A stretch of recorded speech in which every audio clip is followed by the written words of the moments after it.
शुरुआत में जैसे हमने द्रास में एंट्री करी है, स्टे हमने द्रास में लिया था, तो आप देख सकते हो यहाँ के नज़ारे कितने मतलब ऑसम है।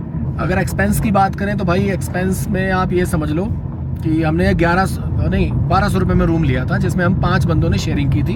एक ही रूम लिया था हमने, 5 बंदों को हमें द्रास में 1200 रुपये में रूम मिल गया, तो बहुत अच्छा ऑप्शन है। दूसरा कारगिल के बाद हम लोग पहुँचेंगे ले जाने के बाद हम लोग क्या करेंगे, वहाँ पर स्टे लेंगे, क्योंकि ले में एक दिन स्टे लेना कंपलसरी है। ऐसा मैं आपको इसलिए कह रहा हूँ कि ऑक्सीजन लेवल जो होता है ना, जैसे मान के चलिए अभी हम लोग दिल्ली से आए हैं, दिल्ली से आते आते हमें आज हमारा यहाँ पर तीसरा दिन है, तो तीसरा दिन है। और यहाँ पर क्या होता है, जब हम यहाँ पर नाइट को स्टे करते हैं तो हमारी जो बॉडी है वो यहाँ के टेम्परेचर को धीरे धीरे मेंटेन करती है, ऑक्सीजन को धीरे धीरे एब्जॉर्व करती है। तो इससे फ़ायदा ये होता है हमें कि हमें ऑक्सीजन की कमी महसूस नहीं होगी। अब जैसे हम अभी यहाँ से थोड़ा सा और पीक पर जा रहे हैं, ले पर जा रहे हैं, नाइट को स्टे हम ले पर लेंगे, तो ले पर लेने के बाद क्या होगा, वहाँ का जो एनवायरनमेंट होगा, वहाँ का जो भी वेदर होगा, वो धीरे धीरे हमारी बॉडी के साथ मैच हो जाएगा। तो उससे क्या होगा कि हमें जो थकावट है, जो सर में दर्द है, ऑक्सीजन लेवल की वजह से वो नहीं होगा। तो कहने का सीधा मतलब है कि अगर आप श्रीनगर की तरफ से आप लेह का पूरा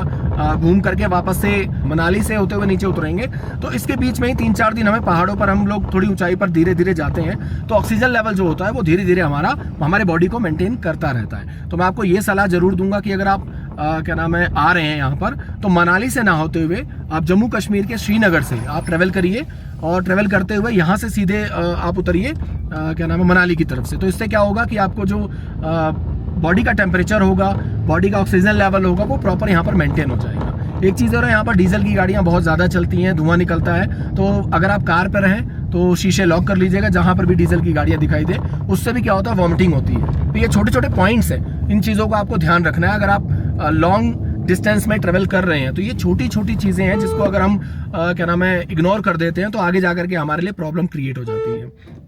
यहाँ पर आप देखिए, ये जेके नंबर गाड़ी है, जो कि टैक्सी नंबर गाड़ी है, ये आपको थोड़ी सी महंगी पड़ती है, और यहाँ पर अभी शायद रोका हुआ है इन्होंने। ठीक है, अब हमें छोड़ दिया इन्होंने।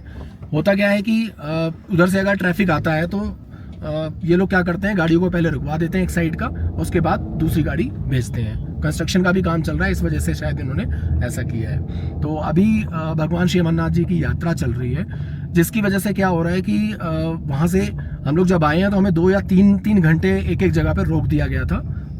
आप कह सकते हो पोर्टफोलियो के हिसाब से, जैसा भी है हमारी सिक्योरिटी के हिसाब से, वो भी उन्होंने अपनी तरफ से अच्छा ही किया है।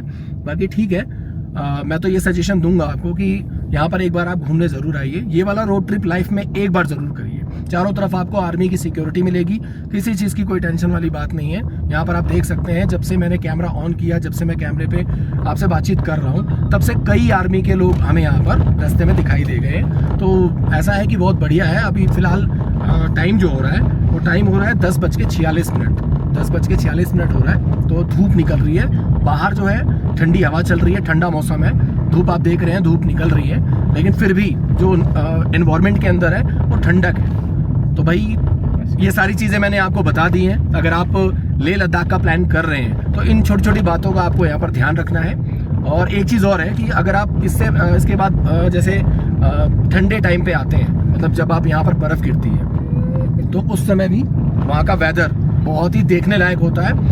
और मैं आपको एक चीज़ और बताना चाहूँगा कि जब ये बारिश का मौसम ख़त्म होगा, जैसे अभी जो है वो बारिश का मौसम ही चल रहा है, हालांकि बारिश हमें मिली नहीं है अभी तक, तो बारिश का जो मौसम चल रहा है, इसके बाद जो सितंबर 20 तारीख से 20 सितंबर से लेकर के 2 महीने तक अगर आप उस सिचुएशन में यहाँ पर आते हैं, उस टाइम पर यहाँ पर घूमने के लिए आते हैं, तो भाई एक चीज़ का आपको ध्यान रखना है कि यहाँ पर जैसे ही उस समय पर आप आएंगे तो बारिश के बाद जो यहाँ का जो एनवायरनमेंट होता है, जो मौसम होता है, वो बहुत ही सुहाना हो जाता है, क्योंकि हरियाली आ जाती है पूरे के पूरे पहाड़ों पर। जितने भी आप यहाँ पर देखेंगे